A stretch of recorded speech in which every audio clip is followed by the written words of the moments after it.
Magandang araw po sa ating lahat. Ang i-discuss ko po ngayon ay ang top 5 reasons bakit bumabagsak ang isang law student during written exams. Number 1 is lack of preparation.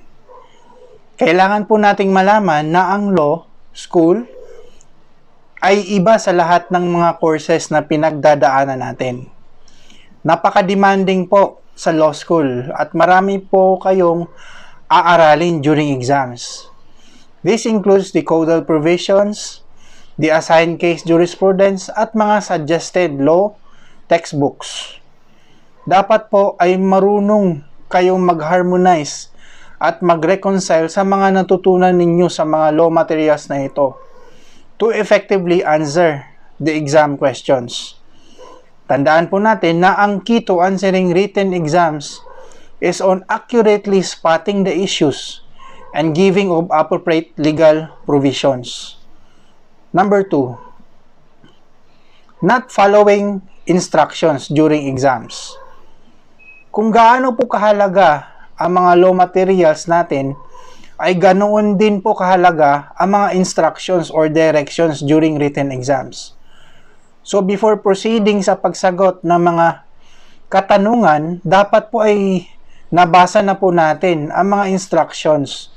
Kasi the instruction might contain details as to how to supposedly answer the exam.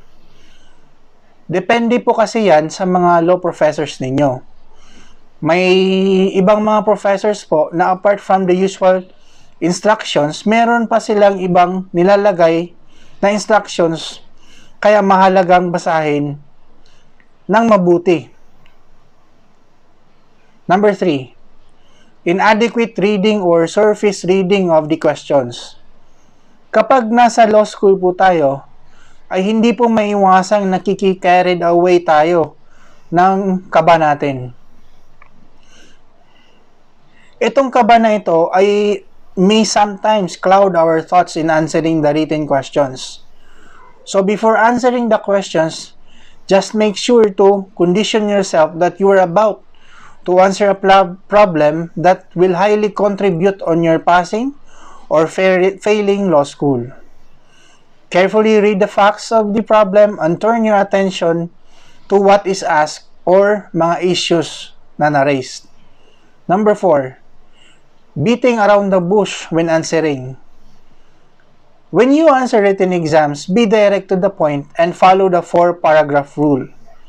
If you don't know the 4-paragraph rule, this is actually a technique in answering every written exams in law school and the bar exams, which I may discuss in this channel in the coming months. Being direct to the point po does not mean you answer in short, simple explanations.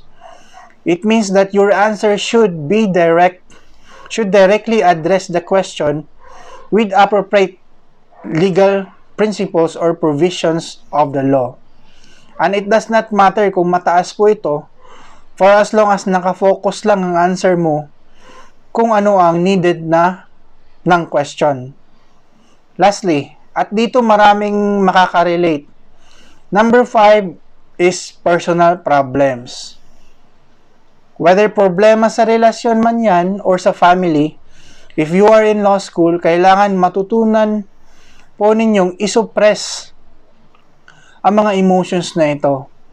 Kasi ito yung magdi-distract sa inyo kapag hinayaan nyo itong controlling kayo. If hindi man maiwasan, ay i-condition nyo po ang mga utak ninyo to set aside these issues.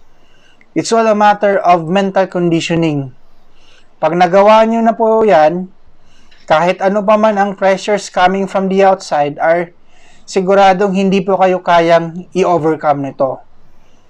Sa mga nagsisimula pa lang or nasa middle na ng kanilang pag-aaral ng law, sana po ay nakatulong itong discussion na ito.